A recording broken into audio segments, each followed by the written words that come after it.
It's time to venture into the Filmverse, a movie fan podcast where we delve into the never-ending recesses of cinema and report time findings. I'm Mytchel Chandler. And I'm Bryce Payne. And today on the 6th episode of Into the Filmverse, we will be discussing the 1952 Best Picture winner, The Greatest Show on Earth, Disney's acclaimed 2002 sports drama, Remember the Titans, and various content we watched throughout the week. Be sure to join us on Letterboxd, the social network for film lovers. You can find Bryce Payne at Payne Reviews, Payne Reviews. And me, Mytchel Chandler, at Mytch Reviews, and Mytch is spelled with Y, so it's M-Y-T-C-H. Before we dive into our weekly movie watches, we're going to go off the top with some recent movie news. So, with all these movies being shut down, but postponed, canceled, and the uncertainty of the theaters right now, looks like Disney has decided to make a restructuring of their business model, and they're making streaming a top priority right now. This comes to us through Bob Chapek, the CEO of Disney. He basically just said that they're going to start focusing more on streaming content, whether that be their sports stuff, Disney Plus stuff, and they also own Hulu. So they're going to be making a big market of their investments into that streaming model. Bryce, do you see this as a good move? / also, how do you feel about it? We're not going to ever see any of this content.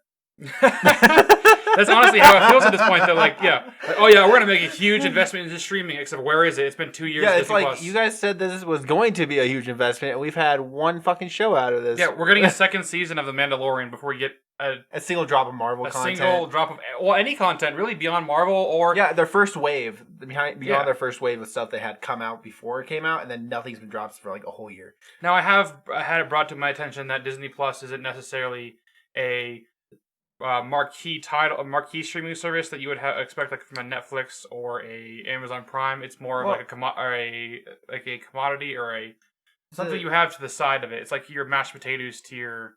I look at it like a nostalgia showcase. Right. Here's a bunch of your shows that you weren't able to find ever before the streaming platform. Here you go. But the problem is that they promise so much content, such as Falcon and Winter Soldier is supposed to drop in June of this year. It never happened. WandaVision was supposed to drop in this late fall already. It was supposed to already here. Yeah. Well, I mean, I understand. A lot of people always bring up that COVID happened, which is understandable. I understand why. But they should have had a better plan. They should have already had it out. Like they should have already had it ready to be put out. Yeah, it's like you guys waited too long. But it was a rush production. How do you feel about them overall though? Just heading in towards more streaming versus theatrical. Well, and not necessarily that they're focusing less on theatrical. It's just that there's gonna be more content on streaming than there is gonna be released in theatrical, which I find probably should be a good thing because Disney oversaturates the theatrical markets in the beginning of anyway. Yeah, coming from somebody who just adores the theaters and is a cinephile and everything needs to be at the theaters, I would also say that this is a smart move. I've started even seeing the advantages of just being able to see things at home versus on the big screen. We'll get to a movie here we watched on Netflix that dropped that is probably the best picture contender if I really hope Oscars. It is.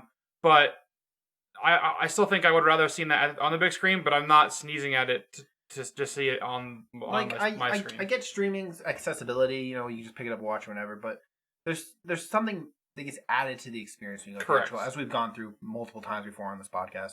It doesn't take anything away from a movie to not be on the big screen, but it just adds to the experience. It adds more flavor. I mean, we've been going to the theater since they reopened around us, at least, Cinemark, as they're the only ones still open. And that's good. But there's not that many people at these showings. There's not, no. So it's not the same feeling, but we appreciate that we're able to see it on the big screen with the sound and everything. But it's not it's not like if we went and saw Endgame in theaters right now, it wouldn't be the same as when we watched it last year.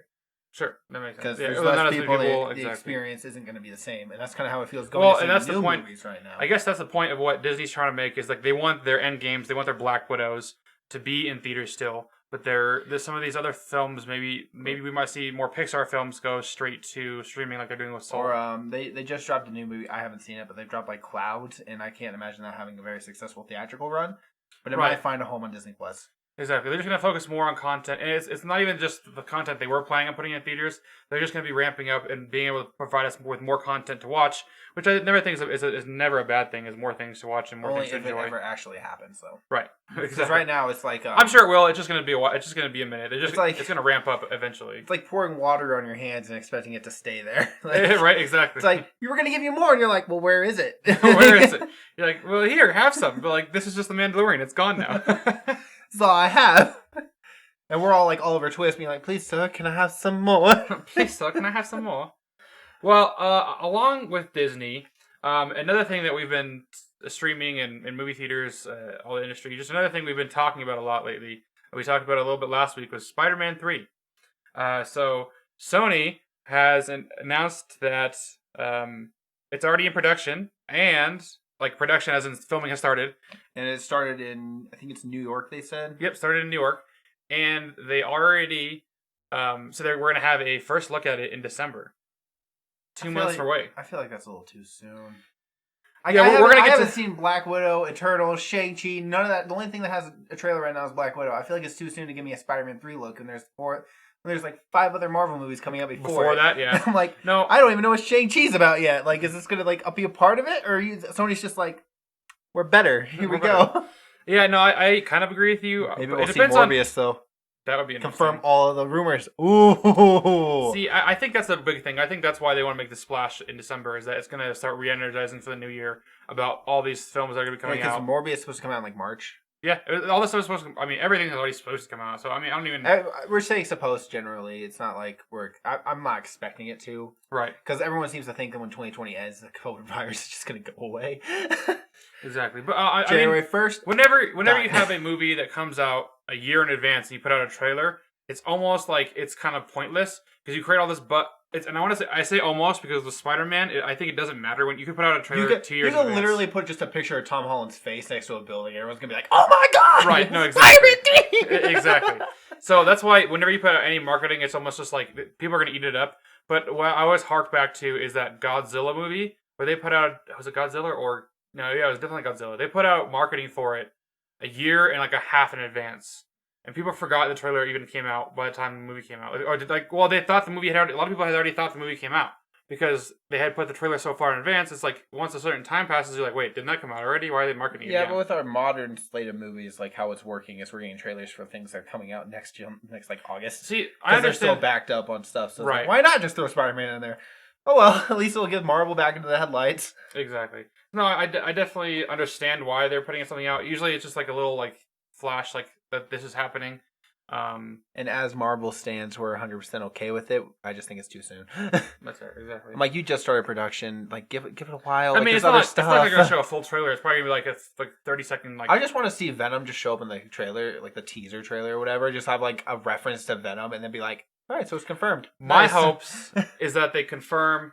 They won't. Tobey Maguire and Andrew Garfield in this movie. And that brings us to my next story here, which is also about Spider-Man 3. A lot of Spider-Man news the past week or two here.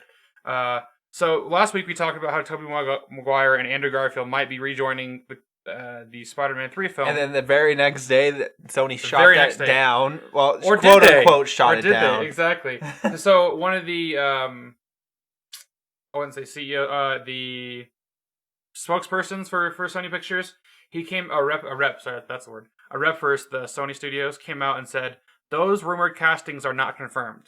Now, there's a couple ways to look at it. One, it's a rep. You know, he's just a representative. Right. But it's also like, why wouldn't you deny the confirming if they're not already in the works? Exactly. Why would you? So, and that's a little bit of us as fans being like looking too much into words because we're guilt. Like us as fans, me, Bryce, also I'm sure a lot of you guys, especially with Marvel. Like exactly. I'm like, we look into every single thing. We nitpick what we see in photos. We nitpick things, way people say things. Like the first time we saw the bat suit or like the Batman leaks come over, we're like, that looks fucking horrible. That was horrible. Exactly. But that being said, it's still pulling that thread a little bit there. His specific statement was those rumored castings are not confirmed. I think they would deny it if it wasn't like. Wait, you're like, hold up. I was like, maybe it's a cameo. Maybe it's as simple as it is. It's like they're not cast in the film; they're making a cameo, so they don't want to be like they're in the film and everyone think they're gonna spotlight. And instead, they show up in the last like 20 minutes of the film. But at the same time, it's like I feel like Why if you're gonna bring wouldn't you say they're not confirmed if Right. you don't want the buzz there? Exactly. I feel like, honestly, what I think this means is that they are in talks. But they haven't accepted it. But they haven't accepted it yet. They're waiting on something to figure out if that's going to happen. Andrew Garfield's like, everyone hated me though. I don't know if I want to come back for this. And they're like, bruh, it's Spider-Man. You love Spider-Man. He's like, no, man, I don't know. And they're like, we can't confirm anything till you say yes. You say yes, exactly. So yeah, because like that matters on their scripts too. Because like you write the script first, and then you need to bring in the characters. So they must have already had the script in. The script's in there. It's like, yeah, we're bringing in Tobey Maguire and Andrew Garfield. The guy's like, God damn it. But also, here's my thing though. So we're hearing all this stuff now, but the script's they've already started shooting, and the script's already written. So if they can't be okay, if they haven't been already confirmed and know they're locked in, then it's like it's not gonna. I mean, Iron Man had a lot of things going on while they were shooting. They can always add stuff. They can, but it's also one of those things. Is like, are you just gonna throw it in there for a cheap gimmick, or are you gonna make it part of the thing? If it's a cheap gimmick, it's probably gonna be the post-credit scene. Honestly, I don't know. I wouldn't. I feel like if you're gonna bring back the two main characters, as you're not just gonna do a cameo. No, but it's setting up for the next chapter. I can see them doing it in Marvel. Oh, like doing a next, like you're saying like that they're gonna like set it the up. The cameo is gonna have like set up with like Tobey Maguire or Andrew Garfield like showing up in our universe or whatever. Oh, okay, that would be interesting. You know, I want to say it's kind of like what happened to the end of Spider-Verse, where like I don't know the guy's name, but Spider-Man 2099. Oh yeah, he like Emilio or whatever his name, but he showed up in like the other worlds and he's like, all right, let's get started, cool. And they pull him out. Well, see, and that's one of the things with the Spider-Verse. It's cartoon. It's a little easier to do stuff like that.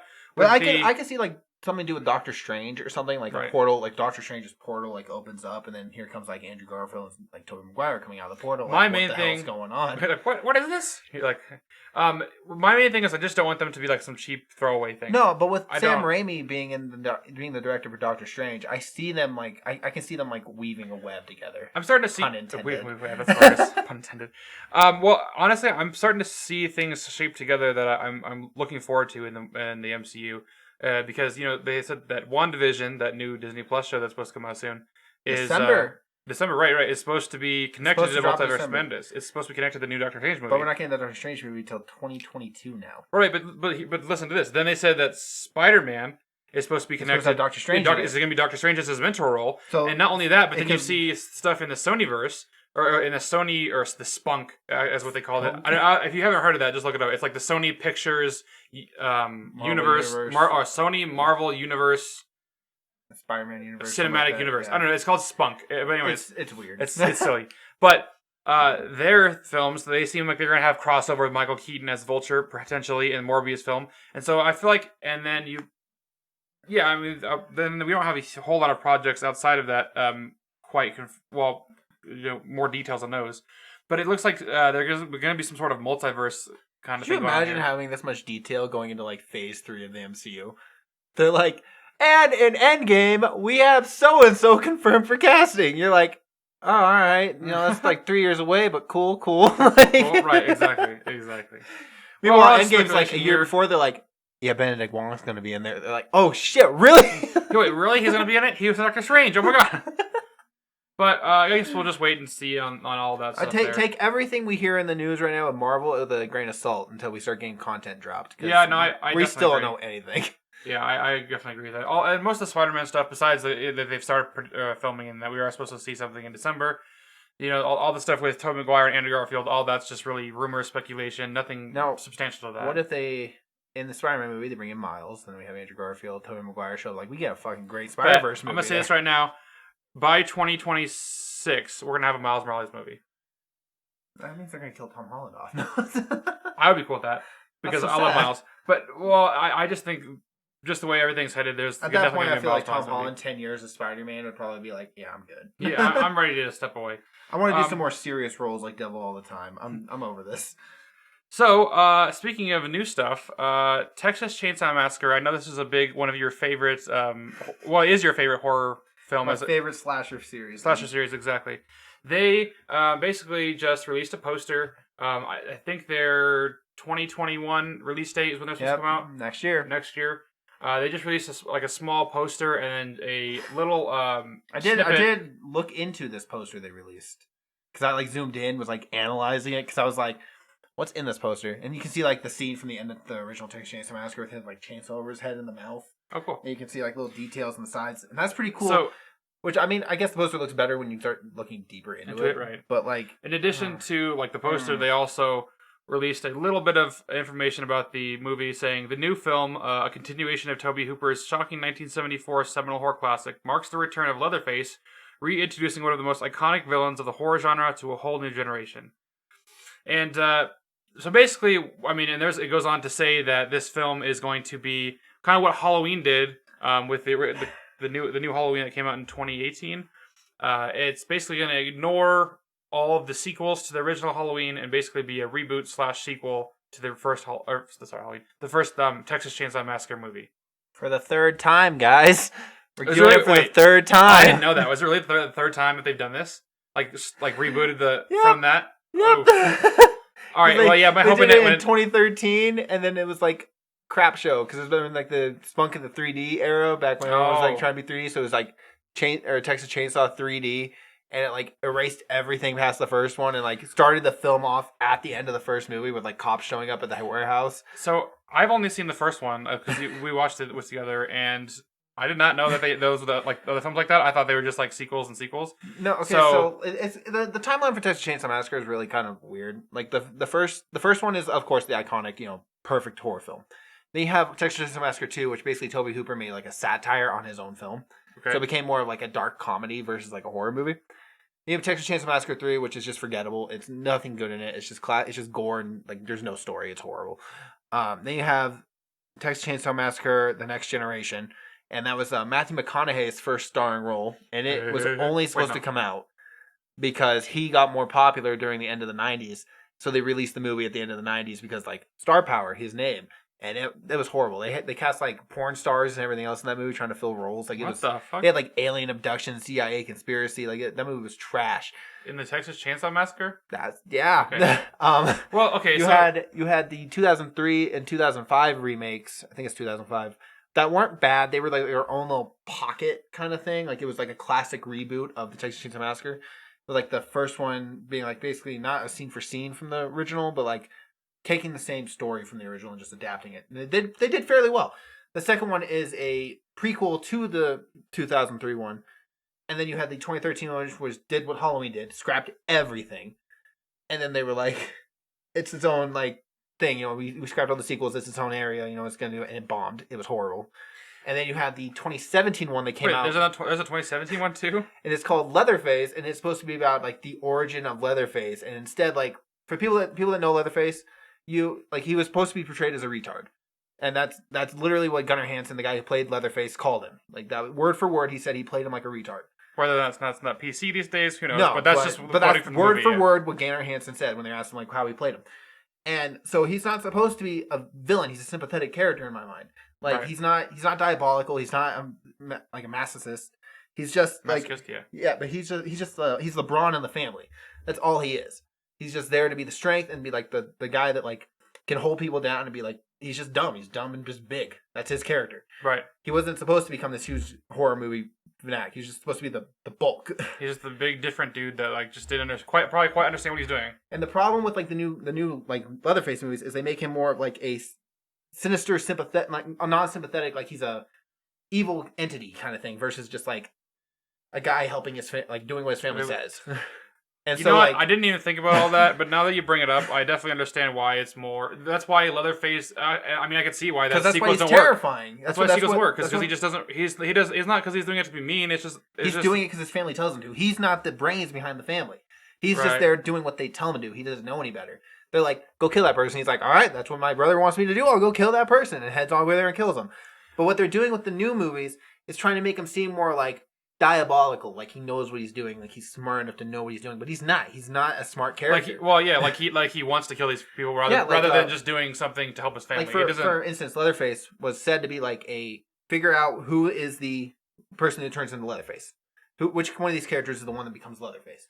So they have this big kid, like you expect him because he's slow and dumb to be Leatherface. Of course it's not, because like it's a movie and they kill him off right away, and you're like, oh well, then who is it? It can't be the guy with the girl. And they make him the smart, charming young man who's like protecting the main character. So it's not really the Leatherface. It's not maintaining what the spirit of Leatherface is. Yeah, like they just keep doing their own things, trying to like bring up to a new generation, but they keep saying it's going to revive the thing, but that's not what made Leatherface scary. It's not the fact that he like wore people's faces or anything. It's because he doesn't know any better. And you know what? And also within that news, the new directors, the original directors were supposed to direct There this. was these two directors that were originally supposed to direct it, and less than a week into filming, they got fired by the studio.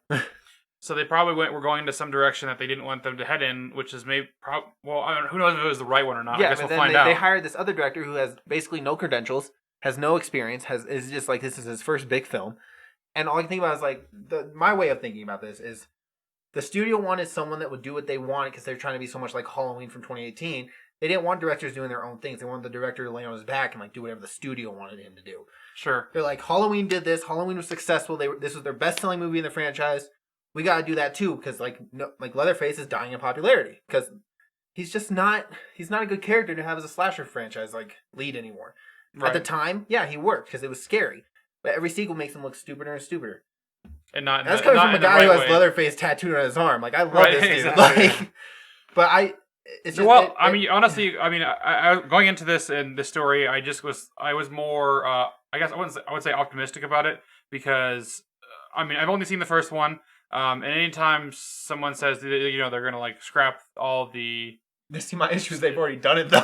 See, I didn't know that. Like before right now, I didn't know that. And so that's really interesting to me to find out because now I'm just like, okay, now I might not have as much faith in this movie.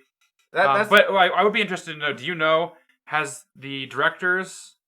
the original directors, did they direct any of the sequels? No.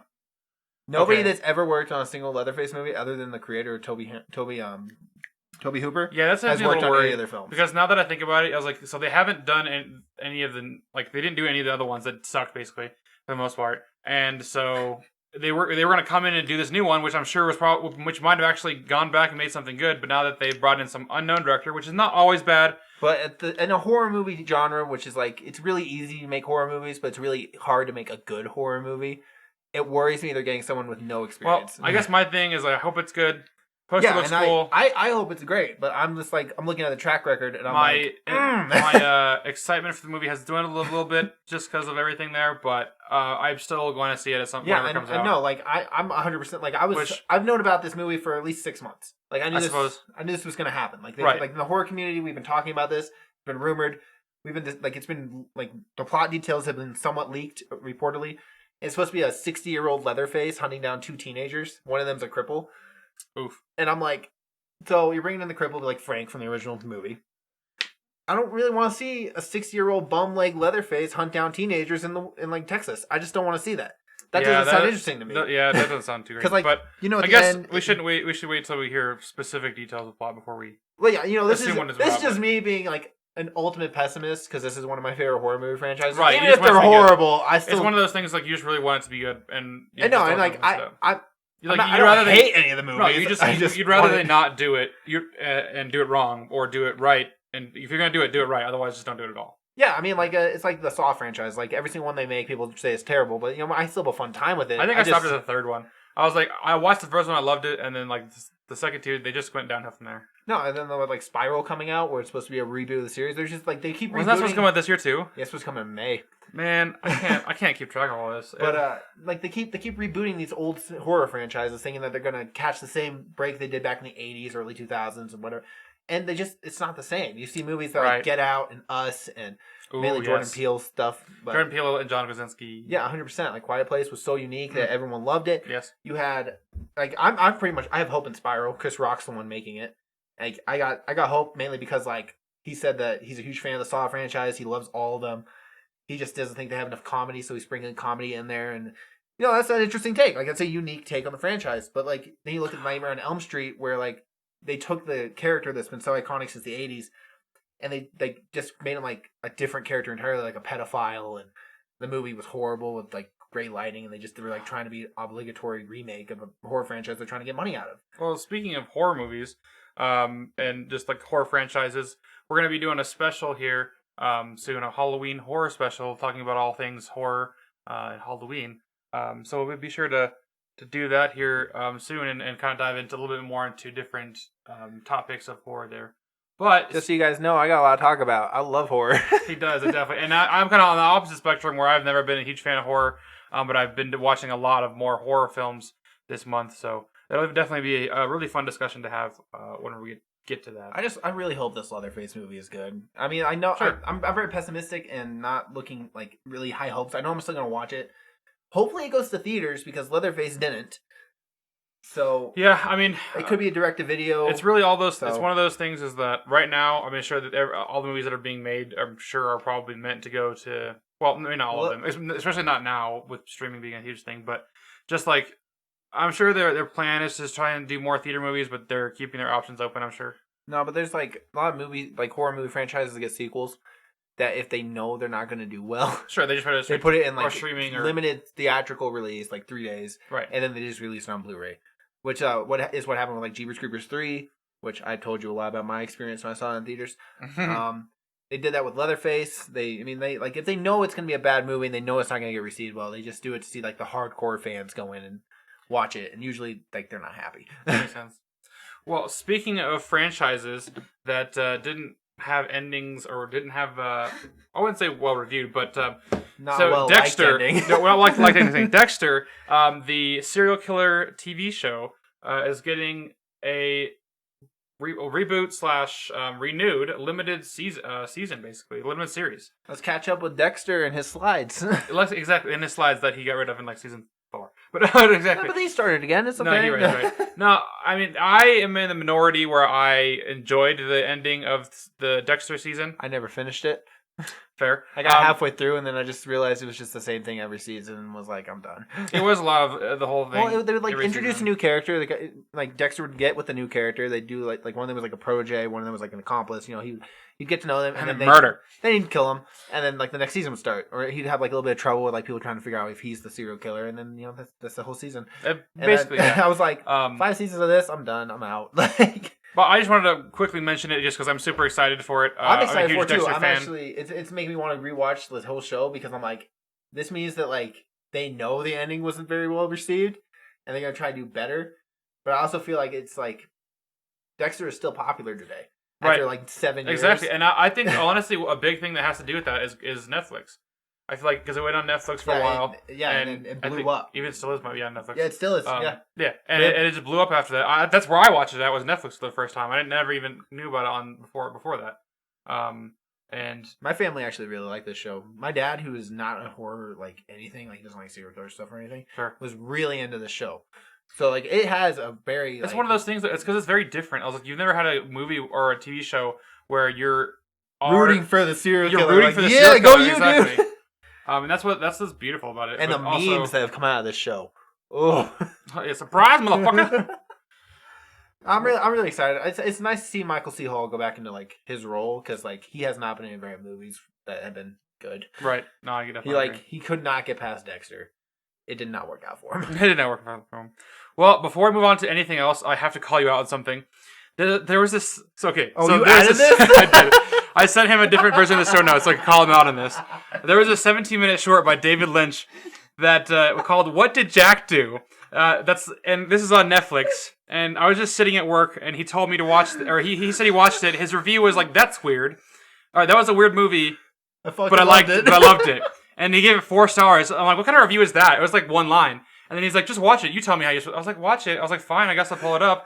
And it's literally 17 minutes long, and it's literally just a monkey in a tux and a dude in a darkened room saying the most nonsensical auto-predict dialogue that would be impossible to make any more dumb. That's one of the reviews a big like website wrote was like, it basically just looks like he entered a random generator and used the dialogue. It's like he just spammed like the auto-predict when he on his text phone. And you gave it better? 4 stars! He spent 2 years developing this. My question is, how do you... 2 years? How are you... Wait, okay, you gave it 4 stars. How are you going to defend yourself against that? Because I was tired, and that's a lame excuse, but I'd woken up, was looking on a list of like Netflix originals, and it was like, David Lynch, what did Jack do? And I was like, I like David Lynch. Wonder what this is. And I was watching it, and I was laying there in bed, and I just laughed through the entire thing. And I was like, this is fucking so stupid. This is so funny. Just for reference, he gave it 4 stars, and I gave it a half star. It's a good short. I said, my review was it's about as enjoyable as getting punched in the face. It's so good though. Well, I think I was just taken so back because I was expecting like something like actually decent, and then Love is like a banana. But I can understand how maybe a half asleep brain still understood something in there. There was no two sentences strung together that made any sense. You gotta understand though, this is David Lynch. Half his movies don't make sense. You ever seen Twin Peaks? That show's whack. Yeah, I've never seen any David Lynch stuff, so that's probably my. I almost chose a David Lynch film for next week, but I just out of spite. That's 100% with the reasoning. I was like, he didn't like what does Jack say or what Jack do, so I'm gonna make him watch David Lynch film. But I decided not to, so you don't have to worry about that. well, I called you out there. So with the most recent movie news, it's such a good short though. I just watch it. Make your own opinion. Yeah, I want to hear from you guys. You guys go watch What Did Jack Do on Netflix. It's only 17 minutes. You can put that at 1.25 speed, and it actually makes more sense. You could probably I mean, you could eat a sandwich while you're making a sandwich. Just pop What Did Jack Do on and wish that you hadn't. So or wish that you would do because it's really good. Well, with the most recent movie news dissected and spun into dutiful discussion, let's move on to our movie night watch. Each Monday, we gather a bunch of friends together, or if they actually show up. Nobody ever does. Nobody ever does. Like 4 of us. And watch an Oscar-winning Best Picture film, alternating between the older and newer years. This week, we had the opportunity of watching the 1952 romance drama, The Greatest Show on Earth, which depicts the dramatic lives of trapeze artists, a clown, and an elephant trainer, as love and jealousy become the taper to a background of a circus spectacle. I just wish this was better. You know what? I think that... Oh, yeah. I was like, I think that thing I just said, description, made the movie sound a lot better. It did, yeah. I was like, boy, that thing lied. Well, Bryce, what did you think of it? What did you think of The Greatest Show on Earth? Dude, this is Okay, so for full disclosure, this was during the spike in communist claims in Hollywood, back when they were calling a bunch of stars and directors and everyone saying you guys are supporting Russia. So there's a lot of theories that that is why this film won, because a lot of the directors that filmed the other movies nominated were suspected of being communist at the times. I remember that.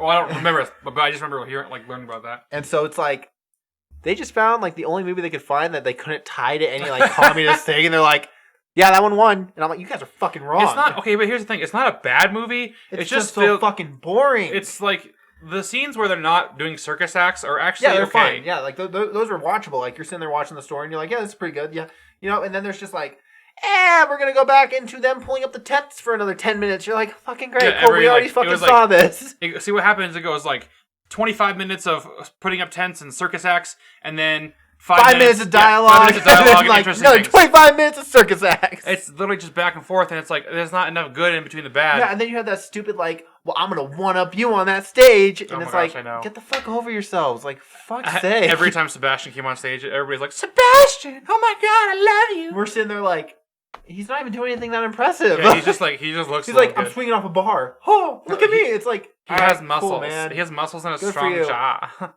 I could sit on a chair while on a bar. Cool, dude. I don't think this is what would interest me if I went to the fucking circus. Right. The circus is not even a huge thing these days anymore. I'm sure I'm gonna get flack for that, but no, it's really not. Not to me or you probably, but I'm sure I'll say that and somebody's gonna come out. I'm like, well, the circus is a big thing, man. Well, I love the circus. What circus do you go to? Most of them are shut down. Oh, you can see. I was doing that meme where the guy holds his finger up and goes wait. But no, the love and the love. I don't even know if I want to call it a triangle. The fuck is it? A trapezoid? I don't know. It's a square. They're all just 4 people going back and forth to each other. My favorite part of the movie was about Buttons the clown. Dude, James Stewart. He played Buttons. He's so good. It was really interesting. At least the parts with him, I cared a lot about that because he was just very comedic and. It is kind of weird to know that he went from It's a Wonderful Life to playing Buttons the Clown. It's a wonderful life, Buttons the Clown. But his stuff was super interesting. I was really interested in his backstory, his character, and then he just he played background role. They didn't even really bring up what he did, except for they brought it up, but they didn't make a big deal about it. Right. They're oh yeah, well you did that. Well, guess we could real sure use a doctor right now. It's he's oh look at that, I'm a doctor. And then he just gets I don't want to spoil it, but yeah, he just becomes a background character. It made me so upset. And then the lead guy, I was I don't like you. So would you recommend anyone seeing this? You know what movie for people that are cinephiles and know older film? Do you know what movie came out this year that did not even get nominated for Best Picture? What's that? Singing in the Rain. Right, and that was based off American in Paris, right? It's like it came out with the year after American in Paris, but like it had Debbie Reynolds, it had Gene Kelly. It was so good. It's still talked about today. Communism. I don't know actually. People are still like that's like one of the best musicals ever made, and instead they're like greatest show on earth. I'm like, you guys are wrong. The greatest show on earth is definitely not the greatest movie on earth. No, and it makes me really nervous to watch other films about circus, like The Greatest Showman. I'm like, I don't know if I'm okay. I really need to watch that, and I just heard it's great, and I've heard it's great too, but now it's like it's a circus film. If it's anything like this circus film, I don't want to watch it. My main thing driving me to see that is Hugh Jackman. That's the only reason. I knew that was your only reason. That's the only reason. I don't care about the film other than Hugh Jackman in that film. So that's why I want to see it. I just haven't yet. I think I've only seen like 3 circus films. I own it. I think I've only seen like 3 circus films, and that's like Dumbo. Well, they don't count. And The Greatest Show on Earth. Dumbo's just Disney. I mean, not actually. The live action one is not that good. No, I did not like that. But the original one, that's just like a Disney film. Dude, I was like, you can 70 minutes and 20 minutes of it is just a tribute, acid trip. But I don't know, man. Like this does not feel like it should have deserved Best Picture that year. Like there's other movies that came out this year that are way better than this. Yep, I definitely agree. Well, with that down and out of the way, let's move on to a film I've been putting off for the longest time, but finally had a chance to see it on the big screen. It's the 1980s Stanley Kubrick horror film, The Shining. The Shining is about a man named Jack Torrance who becomes a winter caretaker at the isolated Overlook Hotel in Colorado, hoping to cure his writer's block. He settles in along with his wife, Wendy, and his son, Danny, who is plagued with psychic premonitions. As Jack's writing goes nowhere and Danny's visions become more disturbing, Jack discovers that the hotel's dark secrets and begins to unravel into a homicidal maniac hell-bent on terrorizing his family. Bryce, I'll have you start since you've seen this one before. Have your thoughts changed at all? That synopsis really makes it sound more interesting than what it was. You know what? Like more action-packed, I guess. Not more less action-packed, but okay, he's like terrorizing his family. I'm like, he really doesn't do much for the last 30 minutes. Though. Here's Johnny! Right, exactly. That was the big... Like, it was... watching it the second time, because this was my second time watching it, it was like, the intro is really long. That's one of my things I took away. I was like, man, they take a long time getting up there. And I guess, like, it builds up the suspense, but, like, it just feels so pointless. Like, because, like, it doesn't lead to anything other than him just walking in the hotel. It's like, there's not, like, a scare or anything. It's just like, all right, you're going to bet, like, a 10-minute long show of him driving up a mountain. Mm-hmm. Cool. Once, like, the movie doesn't actually, I feel like it doesn't really get started till, like, halfway through the film. Because it's a lot of, like, introducing characters, which is normal for every film, but normally they get done in, like, 30 minutes. But this took, like, 45 minutes just to get, like, to the hotel. Okay. And then, like, you don't really see him do anything other than just yell at his wife the entire film. Or, like, I hate his wife. Get back in the kitchen and make me a sandwich. Don't come in here unless I talk to you. Yeah, it's a like, lot of... wow, misogynistic as fuck. Sexist misogyny in that film, which is hard to watch, but also understandable for the time. Movie people at the time were just shitty people. People in general were shitty people. Yeah, even now they're shitty, but we're getting better. we're trying anyways. Did you enjoy it more or less than last time? What do you think? I think I enjoyed it less, honestly. That's fair. Because also, like, ever since I saw it my first time, I also saw, like, Dr. Sleep since then. I've watched a lot more Stephen King films since then. I think this was probably my second Stephen King film I'd ever watched. Okay. It's like, well, based on Stephen King. Right, not directed by Stephen King. Understood. But it's just, it felt like I wasn't used to his writing at the time, so it made me more like, wow, this is so interesting. And then after watching, like, Dr. Sleep and The Green Mile and Shawshank Redemption and a bunch of other films based on his, like, works, I'm like, The Shining's not that interesting. Shawshank Redemption is based on Stephen King stuff? Yeah. I did not know that. I like Shawshank Redemption. But The Shining, okay, so I'm going to preface this with... Now, since you have not seen it before this. Right. Your take's probably a lot more non-biased. Because you went in with a fresh take, a fresh look. My precognition about this film was that it was super slow. And I was expecting myself to be bored out of my mind and sitting there and my butt hurt and I just wishing I was going to leave. That's all. That's what I was expecting. And that's kind of why I put it off this long, is because I just never really thought there was going to be much interest in it. And especially being an older movie, I didn't think it was going to be able to hold up, knowing I know it's from 1980 and some of my favorite films are from the 80s. But this is a slower film from the 80s. Right, and honestly, I didn't find it as slow as what I thought I was going to. No, it's not. I don't want to say it was a slow film, but it was like suspenseful. Right, it's suspense built, but a lot of the time people use slow as a derogatory term these days. It's very a negative thing to be slow. but there's a difference between a slow burn and a slow pacing, pacing of a movie where it's just like this is dragging on and it needs to move on versus when they're building something up, and they're building that suspense and inside the way they do it in The Shining makes his like eventual fall means so much more to me. Exactly. Yeah, you feel like because you feel it more than you would if he was just like 20 minutes in and be like, oh, I'm gonna hunt you down for the rest of the movie. Yeah, I mean, honestly, it was actually pretty creepy. Not to the point where I was like, oh my god, I'm scared. But it was very creepy. Very. I would say this is more of like a psychological horror for me, anyways. And this is an example of what I would think would be a good psychological horror movie versus that. No, and it makes it worse because like you see like the hotel in a way playing tricks on Jack and his wife. Jack and what's her name? Wendy. For some reason, I was thinking of the actress's name, and I was just like, it's not Shelley Duvall. That's not the character. But you see the hotel like playing with them. They like messing with them, like when the bathroom spirit chokes Danny. Yeah. Which, by the way, if you have not seen The Shining by now, you have no reason not to know about spoilers. Like, it's too late. I mean, honestly, see, that's the thing. There's no spoilers in this film, but I mean, because there's nothing really to even spoil. There's no like big surprises. I mean, you already know. Like it's basically common knowledge by now. Like anyone who knows about. Who's heard of The Shining? I mean, everybody's seen the Here's Johnny scene. Everybody knows the guy walks through with I mean, there is some cool scenes. I mean, I've never, but there's nothing like that is going to break the film. Yeah, if you know. So like you see Danny like getting choked by the ghost, and then it's like she starts blaming Jack, and you see Jack like not quite to the snapping point, right? But you see him like angry because he's being blamed for something he didn't do. Like he's like, I didn't fucking do it. The kid did to himself because he honestly like that's what he believes because he's like it's one of those things. The hotel's like, tricked with him. It's not like someone entered his body and all of a sudden he's possessed. It's like it was like a slow descent into madness, and that's what I loved about it. Yeah, because it's like it's isolation. But it's even like it's almost like it would have happened to him regardless if he was there or not. Yeah, it like because he was already like. How do you think your wife and son will react to the place with the isolation? They'll love it. They'll love it. Shit. It's not about them. It's about me. You see the hotel start playing on his insecurities and like how he wants things to be. Like he like gets mad at Wendy because he's like, you've been holding me back. And then I feel like that's something that happens with most marriages is they have those kind of arguments. Like if I had never married you, I wouldn't be where I am now. I'd have more freedom to do what I want to do. Like, this is what held me back. And he blames her for the fact that he hasn't succeeded. And, like, you see the hotel start breaking their securities down. They're no longer just, like, waking up like, oh, hey, honey, how's it going? You're like, God damn it, you're still here. Fuck. Now, I do want to also follow up with Dr. Sleep, which I had the chance. I watched the next day.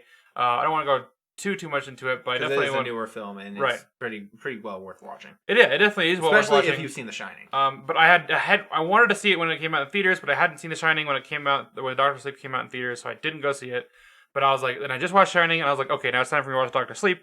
And it's a very, very, very different movie. It's almost like a whole different genre. I know it's horror. It still is a horror film, but it's a modern horror. It's not almost to the point where it's like It's very reminiscent of the It film. Yeah, I can see that. Basically, how they're doing every Stephen King movie adaptation nowadays. Everything has to be like It because it was successful. I mean, it was good. Like, it wasn't my favorite thing. No, and I mean, like, I saw It 4 times in theaters, so I love it. Awesome. The second one, not so much. The first one, I love it. I love it. Haha. But yeah, especially with Ewan McGregor. Yeah, and he Obi-Wan holds himself. that movie up. He does. Yeah. Like if he was not cast, and that kid though, I forgot. I don't know her name. I have no clue what her name is, but she was really great. Good too. Yeah, that movie would not have worked if you had a younger, not as good as a kid actor. Here's the sad thing about Dr. Sleep though: it bombed at the box office. It has a 90% Rotten Tomatoes, and it bombed at the box office. I think a big thing has to do with that it came from a movie that came from the 1980s. That's exactly what all the analytical critics have stated. They're like, we don't know why it's not doing well. It has good reviews. Everything's going really well, but they're like, we liken it to the fact that it's a sequel to a movie that came out 40 years ago, and modern 20-year-old target demographic, because the target demographic for most films right now is like 18 to 26. Right. That's the age they're going for. So they're like, most of them probably haven't seen The Shining because it's 40 years old, and none of them like have gone to it, even though it is an iconic film. Which I'm guilty as not seeing it until I was like 19. Yeah, like I said, I just watched it for the first time of the day, so I'm in the same boat. It's not that I thought it was going to be a bad film. It's just because I never thought it would be a particularly interesting film, and it was just something that I was going to have to watch and just say I watched. and not something that I would be enjoyed that I would actually watch. Yeah, So, it's a film you spend your whole life hearing about, but it's not a film you want to go out of your way to watch. exactly. But then when you do watch, you're like, wow, holy shit, I should have watched that earlier. Right. But then like Doctor Sleep came out, and it's like, yeah, it's a sequel to the movie. The Shining, not the book. That's totally different two entities because The Shining is not like a faithful adaptation of the book.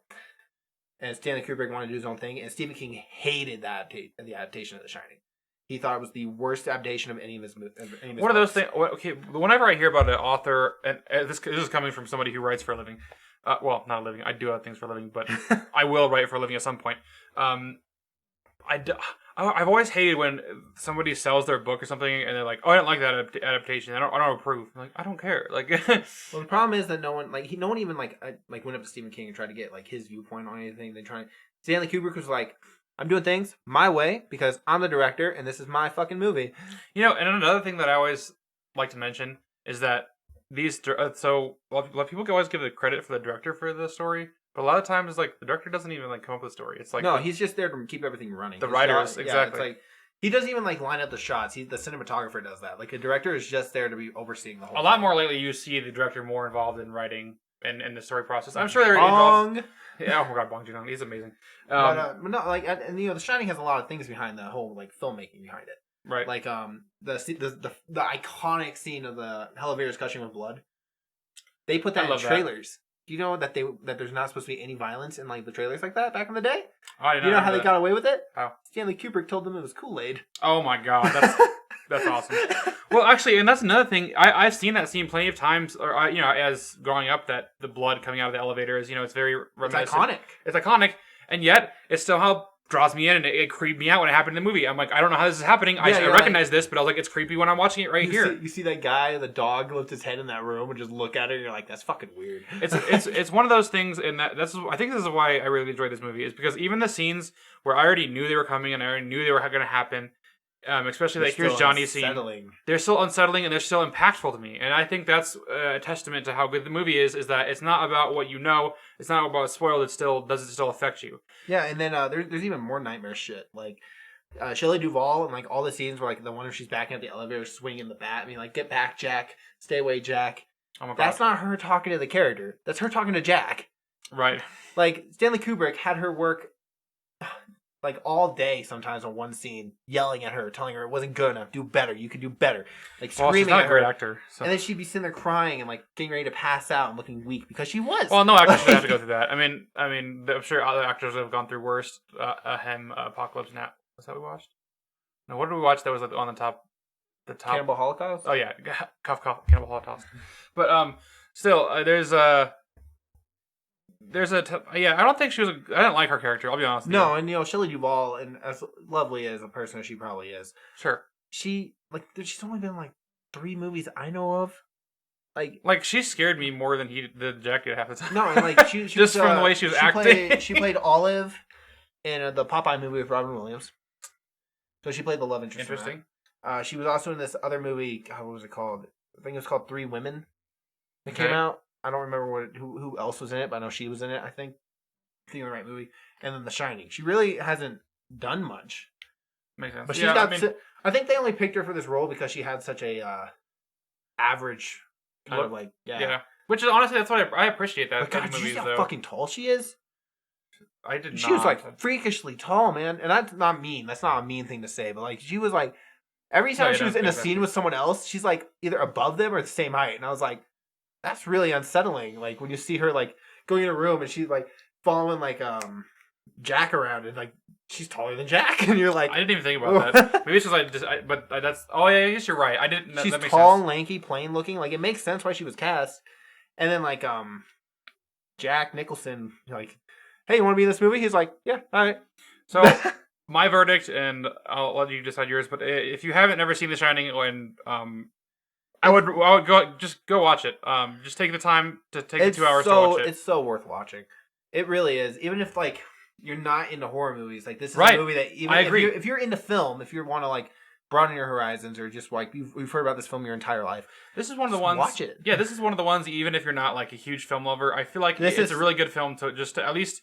One of the things about film is like even if you're not a huge like cinephile like me or Bryce, you still have the ability to talk to other people about movies, no matter what walks of life you come from. Yeah, and everybody's seen The Shining. Everybody's seen, I mean, it's like you can talk about anything.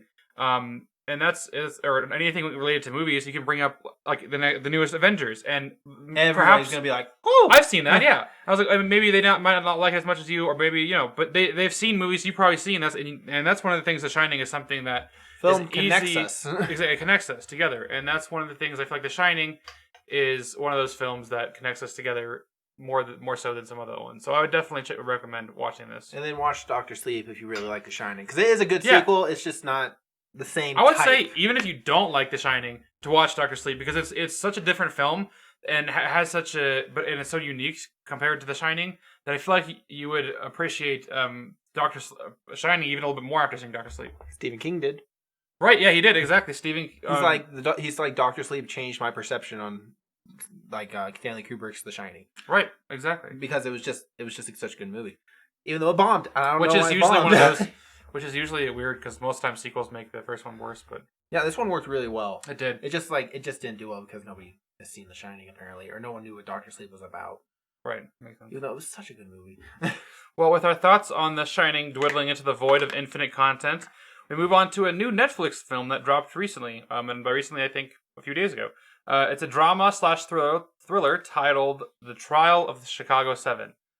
This film is based on the infamous 1969 trial of 7 defendants charged by the federal government with conspiracy and more arising from the counter-cultural protests in Chicago at the 1968 Democratic National Convention. The trial transfixed the nation and sparked conversation about mayhem intended to undermine the U.S. government.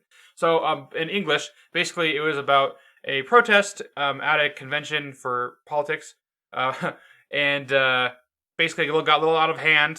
Some people were killed, injured, and these were there were 7 people, not specifically 7 people, Ringleader, but 7 quote, unquote. ringleaders that they were. Well, 8 if you want to get technical. Right, 8 if you want to get technical, but really it was only 7 because the other dude reasons had we'll get into well, that. exactly.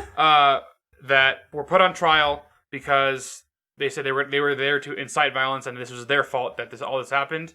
And basically, the movie is the trial about that case. It's the trial, and there's also some snippets in there that hark back on what happened in the movie. So, Bryce, I'm gonna defer to you on this one first. What because you recommended it to me, I did. and I didn't even have this on my radar at all. So I'll go what into, did you think? I'll go into how I found this first. Sure. So I've been watching a lot of YouTube videos on Oscar predictions because I just started getting into the Oscars, and like this year's Oscars were the first ones I ever watched. So I was like, I wonder what's going to be coming out in the Oscars next year. What's going to be nominated? And there was a lot of people predicting that this movie was going to be nominated for Best Picture. A lot of people. Like, it's in basically everybody's list. It has been since it got announced. Okay. I had no clue what this was going to be about. I honestly thought, it was going to be about a fire department. That makes sense. Chicago 7. I don't know why that makes sense to me, but it does. But that's where my mind was at. And so I saw it dropped, and I was like, all right, I'm going to watch this. And I was working in a 14-hour shift. Mm-hmm. And so I was like, on my breaks, because I had to take long breaks, I'm going to watch this movie. So I was sitting there and I was watching it, and I was like, man, this is really good. And, after I finished the movie, I was like, Mytchel, you need to watch this movie. And he's like, all right, I guess, because he was off. And I was like, you got time. You need to watch this movie. Yeah, that's pretty much I harassed him all day about it. I was like, you going to watch Chicago 7? I'm like, dude, I was like, fine. Jesus. You're like, I'm watching other things. I'm like, watch this Chicago 7. It's so good. But, the cast, phenomenal. Yep. Yeah. The acting, phenomenal. The story, it's heartbreaking. And It really I is. say that with in hindsight, you look at what we're doing today with the 2020 Black Lives Matter movement, the protests, the civil rights still going on, Sure. and that's what this movie is about. Yep. Which wasn't planned, Right. Because this movie's been in production since 2007. I mean, it's about that also combined with the Vietnam War, the one Vietnam, yeah, stopping the it's a Vietnam very- War, but it's more It's shocking how relevant it is today. even the events about in this film. exactly even if it's about the Vietnam War versus the movements that are going on now and how important they are, It's and like what you side see- of the government seems to be on. Sometimes. Yeah, you see the police violence. You see the protesters getting beat up in nightclubs and stuff, and you're in your head, at least I was like, that's happening today. Right. I was Like, this is the thing you're is that seeing history doesn't. I mean, it's not history, but it's just like You think it's changed, but it really hasn't. Yeah, nothing's changed in 50 years. Which is almost like infuriating in and of itself. Because you're watching this and you're seeing like these teenagers trying to like quote unquote change the world, right? You know, and they're like, you know, we're here, we're protesting, we're trying to do what's right, and then you see police show up and beat them over the heads in nightclubs and beat their skulls in and tear gas, and you're like, that's so parallel to what's happening right now. Yeah, right, exactly. And this is this movie, and the reason I enjoyed it so much is because it doesn't it makes the situation of what's going on like just very relatable, and it just seems like it makes it seem like it was more. Well, it is important. Like I've never heard of this before today. Like this. Yeah, I had no clue about this. And what even blew my mind more is like these people, like 2 of the members from the Chicago 7 are still alive today. Like, right, they're still here. It's not that long ago. It's not like when a lot of times when people think about history and you know watch things about history, you think okay, that's not, you know, like that's history that those people aren't here, but they are around. They're still. It's like when you think of Martin Luther King and Anne Frank, and you learn that they're born the same year. Total different points of history. Wow, but they were born the same year. So you don't put it into context and say this is happening right now. Still, it's not something. Well, yeah, I mean this is something that didn't happen too long ago because they're still here with us. Yeah, and like Tom Hayden, you know, the guy who Eddie Redmayne played. Sure, and he died last year. Like it's not like it was that long ago. Like they're old, they're in their 80s. And that's something I do want to. Eddie Redmayne, he's the guy that plays Newt's Commander. Yep, in Fantastic Beasts. Oh, so good in this film. Dude, I don't want to say he carried it, but he he did a lot of work in this film. Well, that's the thing, though. You can't say anybody carried this film because they were all so phenomenal. Yeah. The only people I would say didn't do much was the 2 people that were there just to be scapegoats. Oh, that's because it wasn't about them. Right. They weren't the ones in the limelight. They were gonna go, they were gonna get off anyway. Why would they they're not the center? But then you had like the Abby. You had the other guy who's part of the Yippie. I forget his name. You had Tom Hayden. You had his friend with the glasses. One of the guys in the Yippie / I think that's Yippie thing. Yeah, they were the guy that plays Borat. I've never seen Borat, but I recognized him. Right, me too. I was like, he looks really familiar. Looks at filmography. I'm like, oh. And you know, another person that did a really good job and that probably gonna get overlooked by all the rest of the cast, and because he played the villain, was the judge. The judge was so good. Like as you think about just from pure acting standpoint, like not the character and what happened in the movie, but it's just like it was so believable. That's a lot of things nowadays, it's really rough to play a character like that. Right. Like, especially if it goes against your belief. I don't know if the actor, I'm assuming it went against his belief. Like, I mean, you can look at his age. He probably grew up hearing about this stuff. Probably, yeah. Like, and it's one of those other things is like, you think about actors that, like, that played Bryce in 13 Reasons Why. He's had a hard time with just backlash against when everybody sees him, they just instantly hate him. Or you can think about the villain. You play the villain, exactly. You think about Joffrey from Game of Thrones. Yes. Yeah. And that actor got I want to say blacklisted from Hollywood. Like no one cast him anything but villain roles. Yeah, exactly. Because it's one of those things. Like when you play a villain role, it's just like everybody hates you. When you do it good, everybody hates you. But you did this, or even Homelander did this to some point in The Boys. I've heard a lot of things about that. I don't watch that show, but I've heard about that. Although the Homelander is, I like Homelander a lot, except for the parts where he became a racist piece of shit. But that's just me. But no, the cast is phenomenal. Like Joseph Gordon-Levitt. Oh yeah, he was so good as the prosecutor. And honestly, and even their supportive side characters, they have Michael Keaton. Michael Keaton was a side character. Shows up 5 minutes in the movie. But every moment he just stole the whole movie. Yeah, and then he doesn't even get revealed to 50 minutes in. Yeah, exactly. An hour and 5 minutes in. Like it's over halfway through the film, and they're like Michael Keaton. I've never been. Oh, okay. So my first thing with Michael Keaton, I think, was Birdman. You guys are watching that next week. Well, I'm not watching that next week. Yeah, we are. Yeah, you guys are watching that next week. That's a Best Picture winner. I watched Birdman probably like a year or two ago. I won't be able to join you obviously this week because I have the original Batman. I have not seen the original Batman. Yeah, I have not seen. I'm seriously reconsidering my movie pick. I have not seen it's there. I'm like, that's Jack Nicholson as the Joker, Michael Keaton. I haven't seen those yet. So my first interpretation of Michael Keaton was from Birdman. Birdman was okay. I enjoyed it, but then I saw him in Spider-Man: Homecoming, which was good.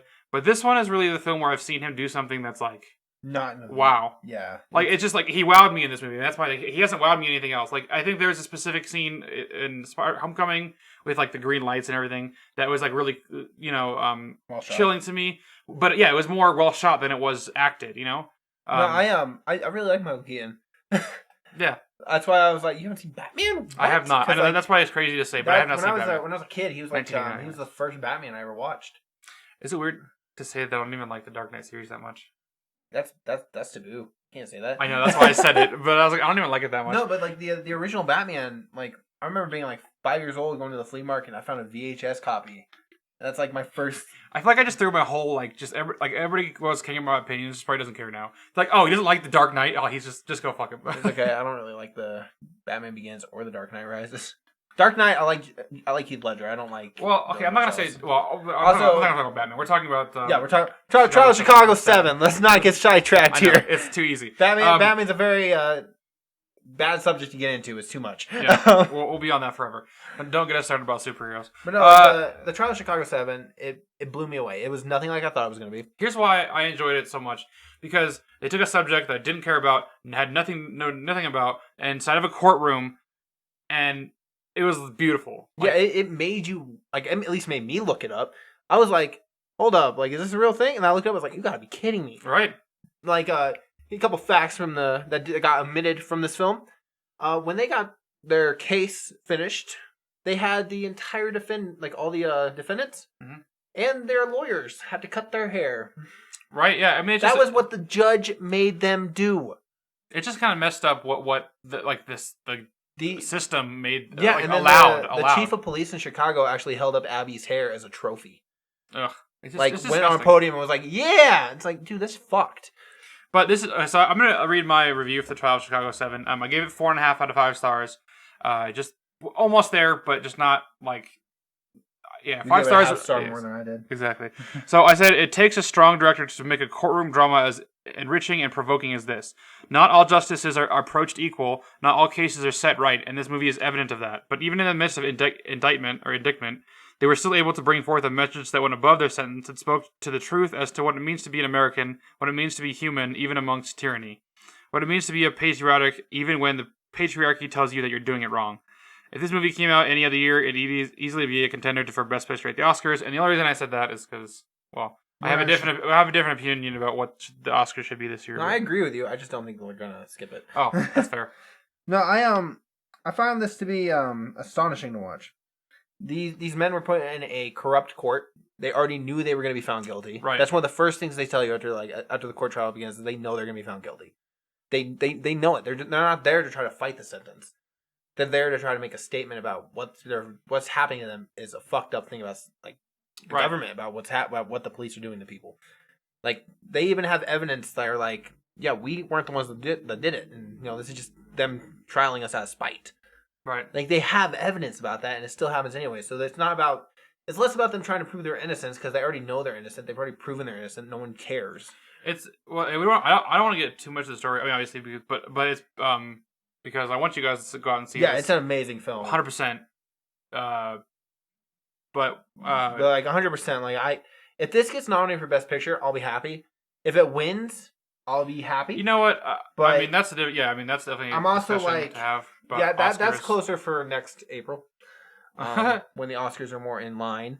We'll have to have a discussion at some point about our thoughts on my thoughts on the Oscars and how you feel about it. I hope this gets nominated if the Oscars do happen. Sure. Is one of the better movies that I've seen this year. Yeah, no, it is easily 100% up there. Easily my favorite movie of the year. I mean, there's nothing else. It's better than Words on Bathroom Walls? Yeah. You gave Words on Bathroom Wall 5 stars. This only has 4.5. Did I really? You did. Well, I'll tell you right now. This was easily. I mean, it's one of those things like you can it's rate in the something top higher 3 for this year. I mean, I don't think Bathroom Wall should be 5 stars, but that's just me. You gave 5 stars. I know, even at the time I did, but like thinking back on it, I was like, probably shouldn't be. No, but it made us cry like it did 4 or 5 times. It really did, and it was a great movie. Well, I don't know. It's one of those things. Like 5 stars for me is like reserved for something like. I normally get 5-star movies that made me cry. Not gonna lie.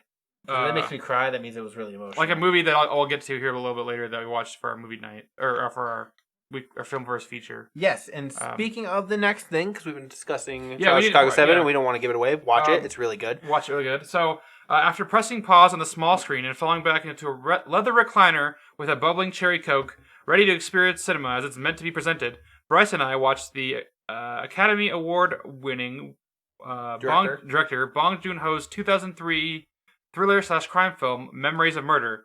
It follows two simple-minded detectives who are assigned to a double murder investigation in a South Korea province. When the murder strikes several more times with the same pattern, the detectives realize that they are chasing the country's first documented serial killer. Relying on their basic skills and tools, the two attempt to piece together the clues and solve the case before the bodies pile up. The thriller is based on true events. Bryce, what are your thoughts? Now, this is my third Bong Joon-ho film I've watched. I found first one was Parasite, of course. Sure, the same. Then we watched The Host, which was pretty good. This movie, it's good. Don't be wrong. I'm not saying it's a horrible film. It's an amazing film. Like, it is absolutely amazing. The only problem I found with it is it still feels like Bong hadn't found his groove. His groove. He doesn't have his own flair of style yet. Right. Like, he's still working on what he wants to make, how he wants to make a film. And it's extremely watchable, but there's some things I'm like, if he made this today, it would be like infinitely times better. Do 100%. Yeah, because he would take the stuff he learned from Parasite, and Parasite grips you 100% of the time. There's not a moment in Parasite you're like, wow, this is kind of boring. But Memories of Murder has so much stuff in it. You're like, do we really need this? Like, I don't want to spoil anything because it's just getting released in the U.S. Right, for the first time. But even though it came out in 2003, there's a lot of scenes in there that you're like, this isn't really prevalent to what's going on in the case. This is just something they're bringing in just to continue the film, but it's really not relevant. And then they don't bring it up again. This is a film that is a masterpiece by itself, but also you can see that it was made by an amateur director. Yeah, not necessarily amateur because he's a lot better than amateur, but not as experienced, he's still learning. Exactly, he's still learning. He's still getting his groove. He's still doing all the best. I am gonna say that my wife and I just ordered Barking Dogs Never Bite, which is Bong Joon-ho's first film. Wow. That'll be here Friday. We also watched Okja, which came on Netflix in 2017, and that's another one of his films. So my wife and I have seen all but I think it's 2 of his films right now. No, 3 because we haven't watched Snowpiercer either. So that's 3 of his 7. I want to see. It's the Chris Evans film Snowpiercer. I mean, I say Chris Evans because that's the actor. That's the main guy. Exactly, but Bong Joon-ho is the director of that, which I didn't even know. Yeah, no, but this one just you feel I don't want to say amateurish, but you feel like he is a great director in this film. There's some beautiful shots. There is some great filmmaking. He helped write the story. I mean, it's just he is such an amazing man. And but I would love to see him remake it, even if it's that'll never happen. But I would love to see what he could do. I don't know. I want to see him remake this specific story, but I would want to see him to do another crime thriller. Oh, 100%. I want another detective film with Song. It would be so good. And one of the things is I don't know if was Okja in Korean. It was mainly English film. Okay, I wonder if Snowpiercer. I really enjoy his films. Snowpiercer is another English driven film. Okja and Snowpiercer are very Hollywoodish, right? But Memories of a Murder, The Host, Parasite, of course, they're all him. He has Korean control. Exactly. But he gets some Snowpiercer and Okja. You feel like he I haven't seen Snowpiercer obviously, but with Okja, I felt like he was being suppressed by the studio. Or being suppressed by having to adapt it into an English type format. Yeah, it's obviously not. English it's not what he market, and that's one of the things I want to see him do more films that aren't Americanized, Hollywoodized. I want him to do his own thing. Parasite was absolutely fucking phenomenal. It helped bring foreign films into the limelight. And that's one of the things I will forever be indicted for him for, and I will always love this dude, is because Parasite was probably I honestly want to say it's my first foreign film, and I'm sure it was a lot of people's first foreign films. Mine. And that against what he says, that 6-inch barrier, that's all it takes between you and good stories, the tough subtitles. The issue with foreign films, I find, because as you and I are Americans and speak English, when they don't grip you in the story, and you're it's distracting almost to have subtitles. Right, exactly. But Bong's films never seem to have that issue. It's almost like you forget you're reading. I don't know how he does it, but I was by the end of the movie, there's only a certain myself, I catch myself, oh yeah, I'm reading subtitles. I don't even know. They're talking and you're you almost hear them say it. Right. You don't even need to read the subtitles. It just becomes one like melded piece that I'm just like. Which is something like from I've seen a lot of foreign films now. And this is something that I've only seen Akira Kurosawa do a few times with movies I've seen, Ingmar Bergman do a few times, and Bong is like the master at this That's craft. what I honestly, to me, that's like this. He's probably one of my favorite directors, or more, Oh, more of my favorite 100%. Yeah, directors. the next Just for that alone, like, how do you translate a foreign, or like, if they're not speaking like your language, but it feels like you're understanding everything they're saying with, I mean, just by reading subtitles, and it doesn't feel like you're reading subtitles. Now, I will bring this up. Sure. He is working on a untitled Korean horror project right now. Which is beautiful. I mean, that's what I'm saying. I mean, that's another thing though. It's like I am so hyped for his next project. Like, anything he is in there. the limelight. I'm there. And honestly, it was opened up my doors to see more foreign films. I'm sure I would have seen some of Seven Samurai regardless of that, but that I'm sure. Honestly, I think Parasite helped me enjoy Seven Samurai a little bit more. Yeah, I mean, same thing. So Memories of a Murder. Going back to our subject. Sure. The shots that he uses are absolutely beautiful. Yeah, I mean, it feels well past his time. This came out in 2003. Yeah, 100%. Like this feels like it came out today. Like, it feels like a shot today. There's the scenes of like songs in the field, like the rice everywhere, like the rice fields, and he's sitting there and it's all golden hue and like the colors are vibrating off the screen. You're like, this is fucking gorgeous. It was a gorgeous film. It like helps accentuate the beauty of South Korea. Right. Like, I feel like after seeing Bong Joon-ho's films, I think South Korea is one of the most beautiful countries in the world. There's all their rolling fields. And I feel like so colorful. Like, it's so beautiful. And I'm interested to seeing him do films outside of that setting, just because I want to see how he does it with other. Yeah, 100%. Because like with other places, how he makes other things seem more beautiful than they are. Yeah, because even in Parasite, like even when you get to like the grunginess of like the poverty-ridden area. Yeah, how did that even look beautiful? Even yeah, that, like, I was like, colors. I was like, wow, that's fucking gorgeous. I wouldn't want to live there, but like it's just like it just seems so like pretty. Yeah, pretty. Exactly, just so authentic and. Memories of Murder, like, and then again, some more of the real life stuff right now. The guy that the movie was made of. Yeah, like, about the serial killer. Exactly. He was actually arrested in 1994 and was in prison for, I think they said 23 years, 22 years. Well, I guess. He was arrested. The movie took place in 1986, but he got arrested in 1994 for killing his stepsister or sister-in-law. Right, I don't want to give away anything though, so I don't know if it'd be a spoiler. But it's not in the movie. Well, no, I know, but anyways, he in 2019, the serial killer was caught. Right, and so the movie is made in a way of like Bong talking to the serial killer at the time. Right, like because they didn't know who it was, so it's very very personal. Like you feel Bong. I guess it's based off on a true story, so that's it's not really a spoiler, is it? Just finding out that I don't know. No. But I feel like at least I knew what about it. That's my thing. I went into the film knowing nothing, absolutely nothing. Honestly, I didn't even know what the movie's about. Like I did not know. Well, I researched it after I watched Parasite because we were trying to figure out how to watch it. But no, like it's a gripping story. And then this is something cool that we got to see after the movie, which if you go see it in theaters, you'll be able to see. There was a cool interview with Edgar Wright and Bong Joon-ho after the film. Yep, that was pretty cool. I mean, just them going back and forth between just two directors just talking about film. Yeah, over Zoom, which was a little weird. Not gonna lie. Yeah, like the cutting out was a little strange, but it was still like Bong was so humble, man.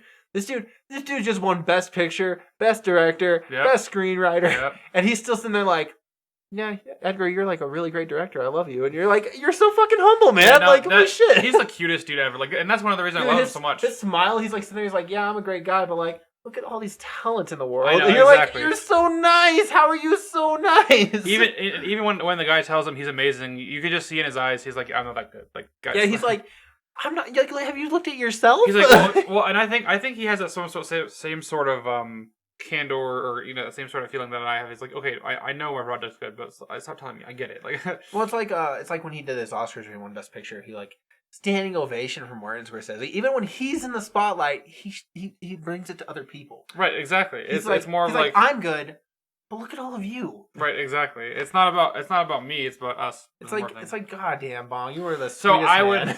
He's the sweetest dude.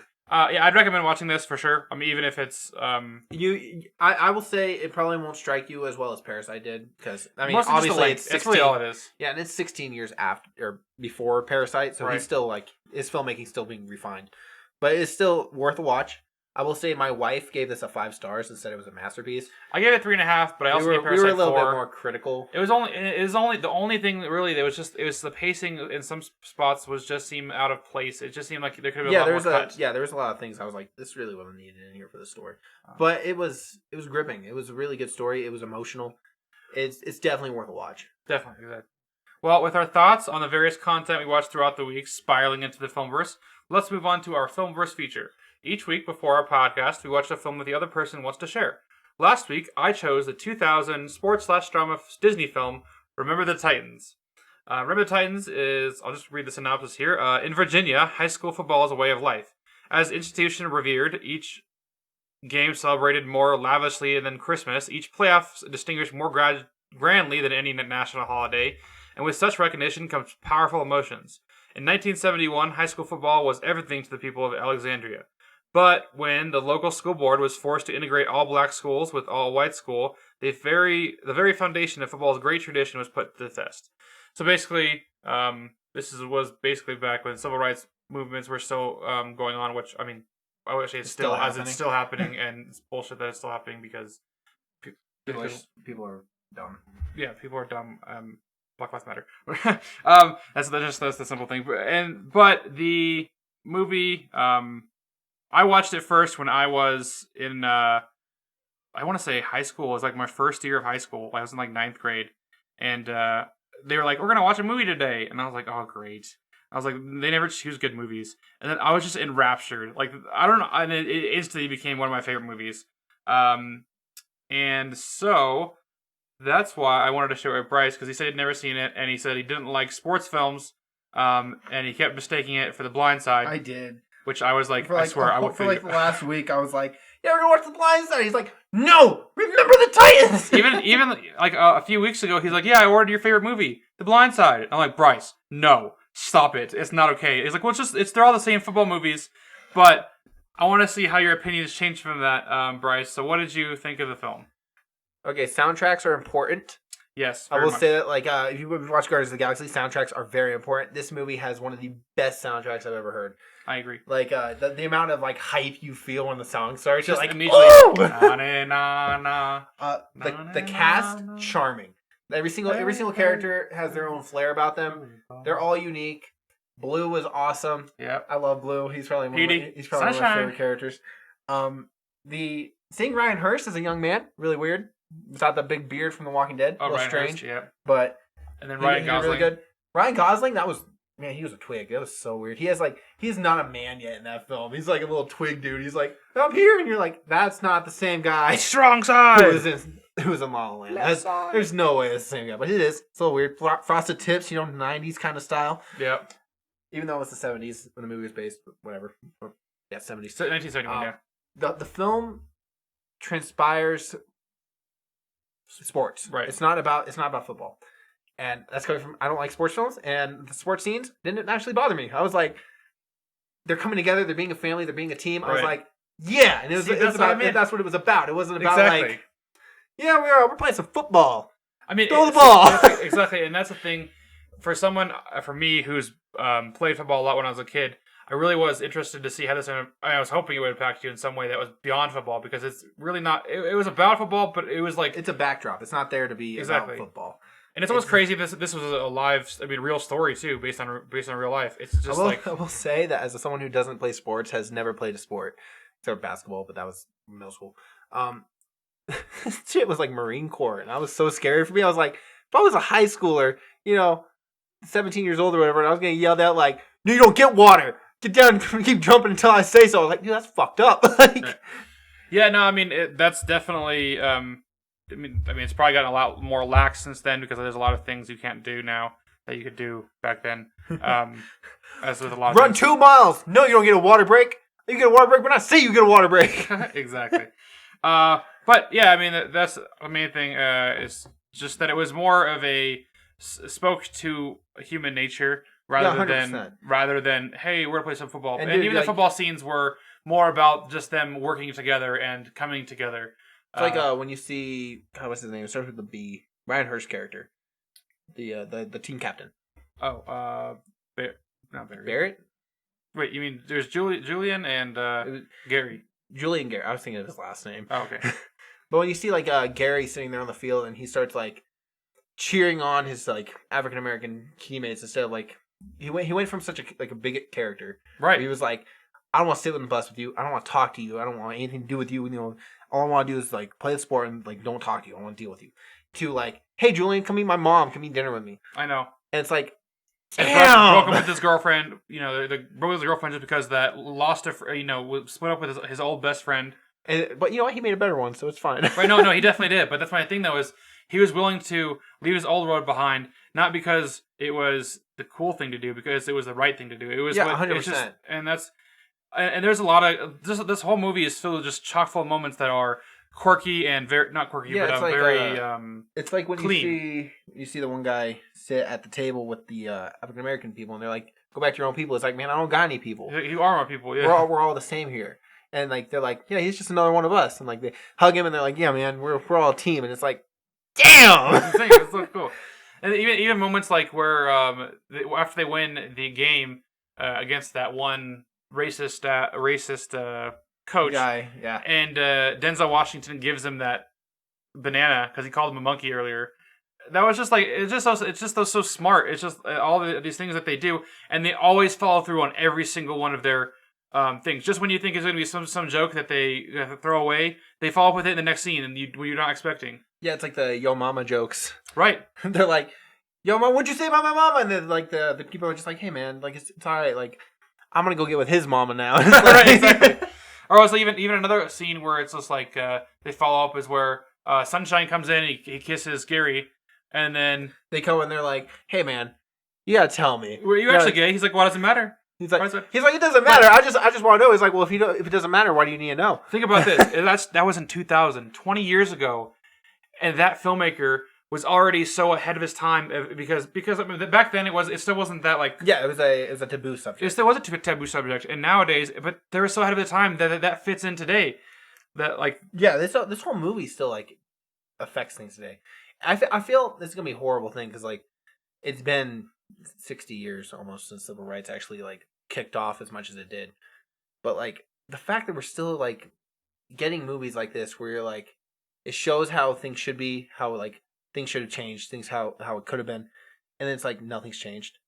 And right. I mean, it's not that nothing's changed. It's changed and been covered up in a way that it didn't become apparent because it's like okay, well, nobody's separated anymore. That means racism over, which is not true. Yeah, no, and like we're still dealing with this stuff. Like great thing from this movie when they go to camp and they like become a team and they're like laughing together. They're team, they're brothers. Right. And then they get back to the school and it's like everything they learned, everything they had been through. Yeah, it's just like went away because their parents are there, their friends are there, school's happened, everyone's yelling at them, protesting, cussing. But then there's still like Gary. He just comes up and he's like, "Hey Julius, how's it going?" Like even in the midst of protesters, even in the midst of like they didn't revert back to them, so they stayed true to how they changed. You didn't see them like, well, camp's over now, so now I have to do this. Like he's like, hey mom, yeah, I'm gonna go down to the Berg and go play basketball with Julius, and she's like, no, you're not gonna do that. And he's like, what? What do you mean? So you're not gonna trust me? But see, and that's one of the another reason I think this movie's just so smart is because they did this thing where I mean they all went away, they changed, but then they come back and like, oh, everything's not fine and dandy still. Like, and they happened a lot in this movie where they even like Sunshine. Yeah, brings them into that restaurant. He's like, no, man, I got it. They're like trying to tell him like, yo, man, they won't let us in. Just like, when you no think way. Just when you think that's like the stupidity of racism is going to stop, just when you think everything's going well, they bring you into that false sensehood security. And just a sense of security, and then just knock it back down. They're like, you thought things were good, but this is actually not the case. Every second of screen time is not wasted. Like there's like the scene where Julius goes to like Gary's like house, right? And like the cop pulls up, and you're thinking like, right, okay, here we're gonna go. He's gonna get hassled by a police officer because he's black in the white neighborhood, right? And instead, he's like, "You did a good game, man." And he's like, "Wow, all right, subvert expectations." Exactly. And I was like, even me, who've seen this movie like 5 times, I forgot about that. Just out of all the recent stuff that's going on, I'm like, oh fuck, cop. And then I was like, just natural reaction. I'm like, oh fuck the cops. And then he just goes, hey, you did pretty good. And I was like, see you later. And I was like, oh, that's fucking cool. I was like, somebody that's not shitty. Okay.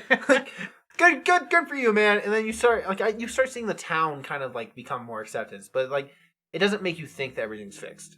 Right, Like exactly. it still shows And the there's shitty even parts, like the brick getting thrown in the coach's house. right. I was Like, just because you think it's okay, doesn't mean it disappeared. just because your small circle, exactly. Just because your small circle is all good, doesn't mean everything else is okay everywhere else, and you still got to fight that good fight. Yeah, and then the touching ending of the funeral, that was just Right. like they're all come back together. They're still brothers. And it started out with that, and it ended with that. And then one of the best scene in my opinion in the movie, Mhm. and it's really sad after Gary gets in the accident, Right. which spoiler, sorry, but then yeah, he's in the hospital room, paraplegic, and Julius goes up, and she tells him like, "Sir, only kid can be there," and he goes, "What's wrong? Don't you see the resemblance?" It's my brother, exactly. It's Yeah. like, damn. Yeah, no, and that's a big I mean, and see, the thing that really excites me about this is that you don't have any connection to football, and I feel like it doesn't take away since you. It's still such a massive Right, and my thing is, inspirational I film. do have that connection to football, and I've played football a whole time. I've been Yeah, on a thank you team. for explaining stuff because you're like, you probably don't get that. I was like, no, I don't. I don't understand what that means. I've been on a team where like all this. I mean, not necessarily the race stuff, but where you have to come together and you're working hard together and you bleed together and you become like one mind. You become one thing, and it's very reminiscent of that. But even without that, you don't need it to feel that. No, and then It just adds to it. It doesn't take away from it. 100%. And this film has so many good scenes where they're coming together. Right? Like, It's just so smart. The scene where the camp and they're training, and then Gary like goes up and he starts getting in someone's face. He's like, "You're not doing it right. You're not doing it right. You did this wrong. You need to do this play." And like the coach is like, "All right, I'm gonna step in." These guys like, "No, man." Yeah, like the coach let them step back. figure 'em out. Exactly. It's just And then every they start scene. like they do the next play right, and he's like sitting there. He's like, "Yeah!" Like they're so proud of each other. Right. Just because it's not because of race. Strong side. It's not because Left of the race. side. It's not because of like who they are. It's because they're family. They're brothers. They're in this unit together. Right. Exactly. They're a team finally. Yeah, they're more. They're coming together for a different goal. And then a great quote: "Attitude reflects leadership." Yep, attitude reflects leadership. Exactly. It's like, you're the captain, right? It's like, yeah, well, attitude reflects leadership. And I was like, Jesus Christ, that's so even powerful. that scene where they just like they're like, okay, I'm not running more 3 days, dude. I'm tired of this. I was like, look, we're gonna figure this stuff out right now because I'm not doing more 3 days. I was like, I don't even care about you. But I was like, you're not doing anything. I'm not doing anything. I don't care. We just gotta figure this out because I'm not working exercising anymore, bro. It's such a powerful film. It really is, and it surprised me how powerful it was. It was better than what I expected. That I've noticed before, but like I just remembered how it reminded me of how cool this was. Is that when they first got to the camp, the Julius called Gary Superman as like it was an insult, and I was like, bro, Come on, that's some of Superman! the coolest. Like, how do you call somebody Superman and make it an insult? And I was like, he did it. I was like, that is some of the smartest writing I've ever seen. And then, but then later they turn it into and they call him Superman again, but it means something more to you now because they called him as an insult earlier. I was like, man, it's powerful writing, man. That is the sign this is why of powerful and it's writing. more, yeah, exactly. It's just so much. I think that's why I love this movie so much. Is because it's just so like It's so smart. layered. It's just It's layered. It's smart. It's and even all the characters have things that go on for them. yeah, that like matter. God, I can't remember his name, but like Yost? the bigger guy. He's 73. I forgot his name. Yeah, but he's like crying in the locker room, and the guy's like, "Hey man, what's wrong? Is everything okay?" He's like, "I did it. I'm in. Yeah, he's like, I I'm got a eligible. C+ average. I'm going to college." He's And like- you're like, "Yeah, And go you, man!" Because but- earlier they brought it up about how he wasn't going to go to school. He wasn't planning to go to college because no one in his family had ever gone to college, and he was failing in it. Right, And he's like, but that came did out. it. But that came out in the midst of the coach trying to teach an important lesson of it's not going to matter who you're with, and then they just brings it to the side and says, "Hey, we're going to work on that." And it's just like, I mean, if you haven't seen this, you just have to. It's so powerful. Yeah, And it's good for someone who doesn't like sports films. Like, this is a powerful film. definitely one of my favorite. It's in my top 10 favorite movies of all time. So maybe even top 5. It's so powerful. It's so good. Well, Bryce, that was my Filmverse feature this week. So what have you picked out for next week? It's not going to be nearly as good as the blind. I almost said the blind He side. said it again. You're fired. That's it. Remember the Titans. I'm doing the podcast by myself now. You're fine. But no, it's not going to be as powerful as that. I have a lot of films in my collection, Sure. and I use understand, I know. a random film generator with all my films titles in my collection to figure out a movie. And it kept landing on this film, and I was like, man, I want to watch it, but I feel like it's not going to be good enough for the podcast. Okay. But then I did started my collection, and I raised my hand, and I was like going around my titles, and I stopped, and I landed on that title. Okay, you gotta watch it at that point. Like, So, like, every sign's been telling me to do it. What's so So what I is am the film? so sorry. Oh God. We're gonna watch the Rocky Horror Picture Show. Oh, actually, I am not even that mad about that. Because that has been on my list for the longest time. And isn't like the red lips, or whatever? Is that the cover? Tim Curry and the red lips, and yeah, it's my sister, my oldest sister Veronica. Shout out because she listens to us. Hi, Veronica. But she used to watch this show a lot when I was a kid, or movie, not show, but like Sure. we used to watch this a lot as a kid. It's a musical, so right? I slightly remember it, but I don't really. So I'm excited to go through it. I don't know what to expect. 90% of the time, I don't like musicals. This one's. But that being said, I heard one's gonna Rocky be Horror weird. Picture Show is a super iconic classic film, and Yeah, it's strange as hell, man. From what I remember, it's strange as hell. which I am totally up for. So, But yeah, I was like, thanks again for picking a movie that I'm like, oh God, I don't have to watch this. But no, I'm actually looking forward to this. It's something that's been on my list and I have been wanting to watch. So I'm excited to get to watch that. I just was like, well, everything's showing me to pick this, so I guess we're gonna do it. I guess I'm excited to actually have a reason to sit down and watch this, other than because I would have taken forever to watch this by myself. Is the thing. I would have never gotten around to it probably. Just like random number did it twice, and my hand found it. I guess we gotta do it. Exactly. Well, as since this is such a long episode, we're Sure. not gonna be going into any other films we watched this week. yeah, I mean, I haven't really the only one I watched was Doctor Sleep. We kind of already talked about that Jack film. I've seen is there a lot. I don't. Is there really... anything that before we close off here? Is anything that you want to quickly mention that you watched to recommend or anything? Not really. I just watching random stuff. We talked about a lot of it, like Yeah. Okja and stuff like that. But yeah, so because this is so long, because we had a lot of things to talk about this week, we're not going to go into that. So Yeah, exactly. Well, thank you guys for joining us. We talked movie news, shared our thoughts on more Spider-Man 3 news. always Spider-Man. Always Whenever Sp- Spider-Man comes up, Yeah. Spider-Man will be discussed. Because it's Spider-Man. It's Spider-Man, exactly. Plunged deep into the filmverse with The Shining, The Trial of Chicago 7, drank from the well of infinite movies while watching Memories of Murder and Remember the Titans. New episodes come out every Friday, so be sure to join us and turn on notifications to get updates every time we post. We are on currently Spotify and YouTube. We are working on Stitcher and hopefully iTunes eventually, but iTunes is a complicated thing to get into. Yep, exactly. And YouTube at Into the Filmverse, and Into the Filmverse for Spotify as well, which is however you're watching us, you can also stay here. So you can stay. So be sure. Yeah, exactly. So turn on notifications so you can get updates when we post. You can stay connected with Bryce Payne on Letterboxd at Payne Reviews, Payne Reviews.